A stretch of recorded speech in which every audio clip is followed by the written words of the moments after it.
Hello लोगोफोर, गिबियावनो आंनि जेम बड' स्टाडि इउटिउब चेनेलाव बरायना लाग्रोबाय। दिनैनि भिडिअ आङो लाबोदों साइन्स आयदानि जुल'जि आरो बटानि बाहागोनि माखासे सोंलुफोर। बेनिखायनो नोंथांमोना भिडिअखौ जोबजासे नायलां आरो नोंथांमोना आंनि वाट्सएप ग्रुप जेम बड' स्टाडियाव जइन जायाखैबा डिसक्रिप्शनाव लिंक दङ, लिंकआव थांनानै जइन जानो हागोन। दा कुइसन नाम्बार 1 आव दङ, क्ल'र'फिल सोमजिनायाव माबे हेफाजाब होयो? बेनि थार फिननाया जागोन अप्शनफोरनि गेजेराव अप्शन ए मेग्नेसियाम। क्ल'र'फिल सोमजिनायाव मेग्नेसियामा हेफाजाब होयो। कुइसन नाम्बार 2 आव दङ, बबे हाइब्रिडसिनि रुजुथाय?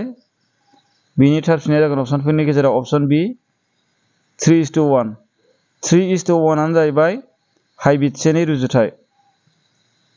कुइसन नाम्बार 3 दङ, जेब्ला गोजौ लाइफांखौ गाहाय लाइफांजों हायना नांहोयो, गोगो गोजौ आरो गोगो गाहाय लाइफांनि रुजुथाया? बिनि थार फिननाया जागोन अप्शनफोरनि गेजेराव अप्शन ए 1:1। 1:1। कुइसन नाम्बार 4 आव दङ, भिटामिन B1 नि आंखालाव बेराम जायो। बिनि थार फिननाया जागोन अप्शनफोरनि गेजेराव अप्शन ए बेरि-बेरि।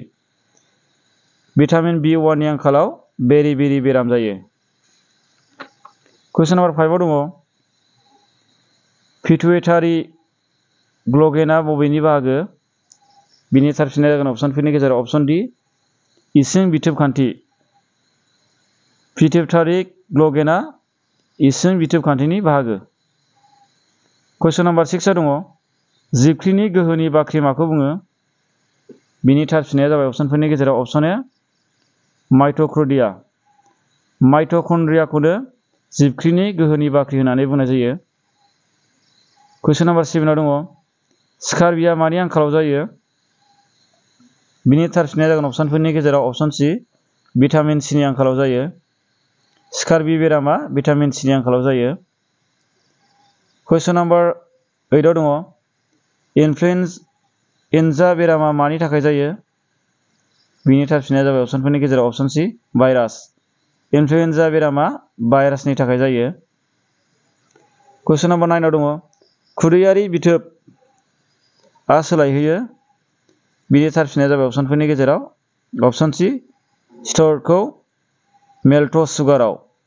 खुदैयारि बिथोबआ स्टार्चखौ मेल्टस सुगाराव सोलायहोयो। कुइसन नाम्बार 10 आव दङ, बिसोम जिबख्रिखौ बुंनाय जायो। बिनि थार फिननाया जागोन अप्शनफोरनि गेजेराव अप्शन ए निउरन। बिसोम जिबख्रिखौ निउरन होननानै बुंनाय जायो। कुइसन नाम्बार 11 आव दङ, नेफ्र'लजियाव मानसिनि बबे अंगखौ सोलोंनाय जायो? बिनि थार फिननाया जागोन अप्शनफोरनि गेजेराव अप्शन सी किडनि। मानोना नेफ्र'लजियाव मानसिनि किडनिखौ सोलोंनाय जायो। कुइसन नाम्बार 12 आव दङ, इनसुलिन हर्मनआ मानसिनि सोलेराव बबेनि बिबांखौ सामलायो? बिनि थार फिननाया जागोन अप्शनफोरनि गेजेराव अप्शन ए ग्लुक'ज। इनसुलिन हर्मनआ मानसिनि सोलेराव ग्लुक'ज बिबांखौ सामलायो। कुइसन नाम्बार 13 आव दङ, गाहायनि बबेया लैखोन दैबायो? बिनि थार फिननाया जाबाय अप्शनफोरनि गेजेराव अप्शन ए जिन। कुइसन नाम्बार 14 आव दङ, दोगोन खालामनायाव मानसिनि देहायाव बबे एसिडखौ बाहायनाय जायो? बिनि थार फिननाया जाबाय अप्शनफोरनि गेजेराव अप्शन ए हाइड्र'क्ल'रिक एसिड। दोगोन खालामनायाव मानसिनि देहायाव हाइड्र'क्ल'रिक एसिडखौ बाहायनाय जायो। कुइसन नाम्बार 15 आव दङ, देहानि देरसिन जिबख्रिया जाबाय? बेनि थार फिननाया जागोन अप्शनफोरनि गेजेराव अप्शन सी बिसोम जिबख्रि। देहानि देरसिन जिबख्रिया जाहैबाय बिसोम जिबख्रि। कुइसन नाम्बार 16 आव दङ, गाहायनि बबेया इसिङारि बिथोब नङा? बिनि थार फिननाया जागोन अप्शनफोरनि गेजेराव अप्शन सी प्रस्टेट। प्रस्टेटआ इसिङारि बिथोब नङा। कुइसन नाम्बार 17 आव दङ, डायबेटिस जानायनि जाहोना जाबाय? बिनि थार फिननाया जागोन अप्शनफोरनि गेजेराव अप्शन ए इनसुलिननि खमायनाय। इन्सुलिन खमायनायनि थाखायनो डायबेटिस जानाय जायो। कुइसन नाम्बार 18 दङ हर्मना मोनसे अपसनफोरनि गेजेराव सायख'नाय जागोन अपसन ए रासायनारि खौरां दैबायग्रा। हर्मना जाबाय मोनसे रासायनारि खौरां दैबायग्रा। कुइसन नाम्बार 19 दङ गाहायनि बबे इसिङारि बिथोबा थैनि सिनिनि थोरफोखौ सामलायो? बिनि थार फिननाया जाबाय अपसनफोरनि गेजेराव अपसन ए आमायथु। आमायथुआ इसिङारि बिथोब बा थैनि सिंनि थोरफोखौ सामलायो। कुइसन नाम्बार 20 दङ जिनारि खौरांफोरा माजों दैबाय जायो? बिनि थार फिननाया जागोन अपसनफोरनि गेजेराव अपसन ए डिएनए। मानोना जिनारि खौरांफोरा डिएनए जों दैबाय जायो। कुइसन नाम्बार 21 दङ डिएनए नि आबुं ओंथिया? बिनि थार फिननाया जागोन अपसनफोरनि गेजेराव अपसन बि डायअक्सिरिबो निउक्लिक एसिड। डिएनए नि आबुं मुङा जाबाय डायअक्सिरिबो निउक्लिक एसिड। कुइसन नाम्बार 22 दङ आथोनजों जानाय बेरामा? अपसनफोरनि गेजेराव थार फिननाया जाबाय अपसन ए एइड्स। आथोनजों जानाय बेरामा जाहैबाय एइड्स। कुइसन नाम्बार 23 दङ हौवानि आथोन आखुथाय नुजाहोनायाव हेफाजाब होग्रा हर्मननि मुङा? बिनि थार फिननाया जाबाय अपसनफोरनि गेजेराव अपसन ए टेस्टेरन। कुइसन नाम्बार 24 दङ हायना गुन्द्राफोर दिहुनजानाय बाहागोआ? बिनि थार फिननाया जाबाय अपसनफोरनि गेजेराव अपसन ए बेगर। कुइसन नाम्बार 25 दङ गाहायनि बबेया मानसिनि जो आवजायग्रा बिखान्थिनि बाहागो नङा? बिनि थार फिननाया जाबाय अपसनफोरनि गेजेराव अपसन सि लाडिनाला। कुइसन नाम्बार 26 दङ मानसिनि देहायाव थैया माबोरै सरजायो? बिनि थार फिननाया जाबाय अपसनफोरनि गेजेराव अपसन ए गिलायाव। मानसिनि देहायाव थैया गिलायाव सरजायो। कुइसन नाम्बार 27 दङ मानसिया 24 घन्टायाव बेसेबां हासुदै गारो? बिनि थार फिननाया जाबाय अपसनफोरनि गेजेराव अपसन ए 1 निफ्राय 1.8 लिटार।